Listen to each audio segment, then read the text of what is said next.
কিন্তু উপজেলা বিএনপির সম্মানিত সকল সহসভাপতিবৃন্দ, সকল ইরান থেকে আগত সকল সম্মানিত সভাপতি এবং সাধারণ সম্পাদক বৃন্দ, সকল অঙ্গ সংগঠনের সকল নেতৃবৃন্দ, পৌর বিএনপির সকল ওয়ার্ডের সকল নেতৃবৃন্দ, সম্মানিত সকল উপস্থিতি, সকলকে আমাদের প্রিয় নেতা আহমেদ আজম খান সাহেবের পক্ষ থেকে সালাম, শুভেচ্ছা, অভিনন্দন জানিয়ে এবং আমাদের তারেক সাহেব যে এই মিথ্যা বালুয়াট মামলা থেকে অব্যাহতি পেয়েছেন, সালাম বিদ্যা এবং বাবর সহ যারা মুক্তি পেয়েছেন, আজম ভাইয়ের পক্ষ থেকে, তারা বিএনপি এবং পৌর বিএনপির পক্ষ থেকে অভিনন্দন জানাচ্ছি। আমরা প্রিয় বন্ধুরা আমার,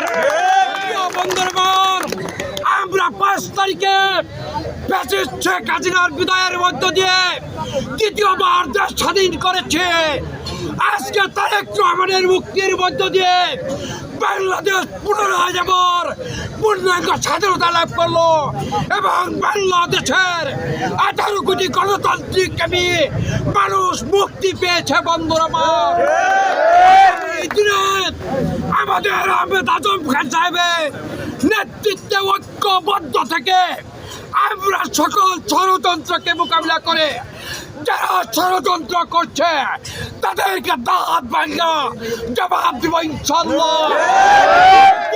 ঐক্যবদ্ধ রেখে আমাদের প্রিয় নেতা আহমেদ আজম খান সাহেবকে এমপি নির্বাচিত করে জাতীয় সংসদে পাঠিয়ে বছরে কৃষক, শ্রমিক, মেহনতি মানুষের মুক্তির আশা-আকাঙ্ক্ষার প্রতিফলন ঘটাবো। আমরা আছি তোমার সাথে, মাটি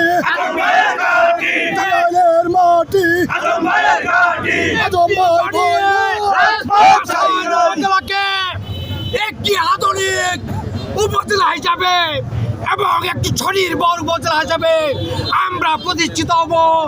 আজকের এই বিজয় মিছিলে এই কথা বলে আপনারা যারা কষ্ট করে এসেছেন সকলকে বসাইল উপজেলা এবং পৌর বিএনপির পক্ষ থেকে, আমাদের প্রিয় নেতার পক্ষ থেকে শুভেচ্ছা, অভিনন্দন জানিয়ে আজকের সংক্ষিপ্ত স্কটের এবং বিজয় র্যালির এখনই সমাপ্তি ঘোষণা করছি। খুদা হাফেজ। বাংলাদেশ জিন্দাবাদ, খালেদা জিয়া জিন্দাবাদ, তারেক রহমান জিন্দাবাদ, আজম ভাই জিন্দাবাদ, জিন্দাবাদ জিন্দাবাদ। ধন্যবাদ সকলকে। আসসালামু আলাইকুম। আস্তে আস্তে আস্তে